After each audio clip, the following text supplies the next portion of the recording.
I'm great against every single wide receiver here. I think everybody brings their own unique type of capabilities. I think I have some attributes that are better than some other guys. There's some things I definitely have to work on, but I'm going to continue to work on those things, during this whole draft process.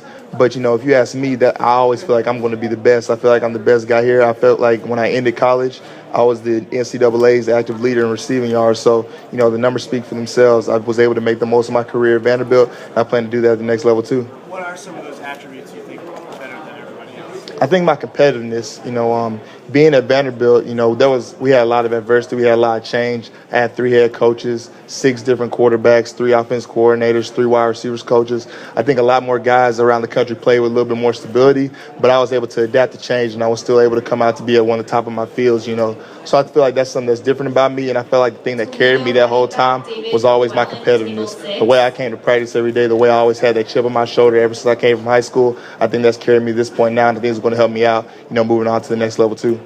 Jordan, even with all those accolades that you just mentioned, you're still under the radar in some people's minds, aren't you? Hey, it's nothing wrong with being under the radar because at the end of the day, I always compete with myself. The radar that I only worry about is the one that Jordan Matthews is worried about. So as long as I go each day and I'm trying to be the best player that I can be, I feel like that's what's going to help me the most. So as far as radars and projections and all those things are concerned, I really don't pay too much attention to them. I just got to make sure I'm the best player I can be each day.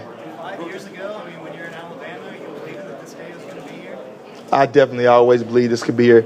I always take it one day at a time, though. The NFL was always a big dream of mine, but I knew I had to take the baby steps to get here. Coming to Vanderbilt, I was the last receiver to commit in that class, so I knew I had to work my way up from the bottom as far as special teams, doing kickoff return, front line, punt return, front line, and doing all the things that sometimes people don't look at as fun, but I was able to work my way up into a starting position, have a little bit of success, and now I'm here today, so, it's definitely a blessing from God. A lot of people say that, it's going to come down to what you run and to how high you go. Of course.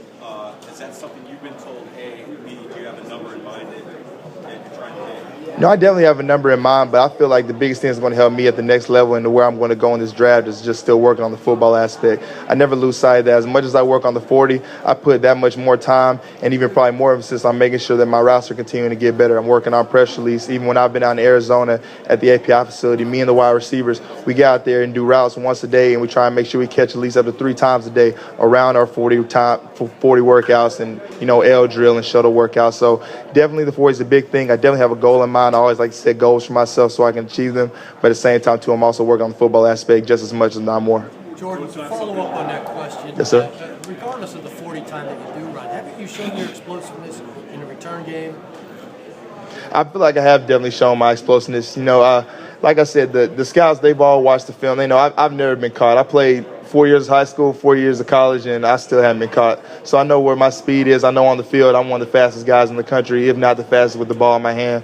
But right now, the goal is to run the 40, so that's what I'm focused on. I'm not going to have a ball when I line up on that white line, so I've just been working on my start, been working on my finish with Nick Winkleman at API, and I'm hoping I can put on a show.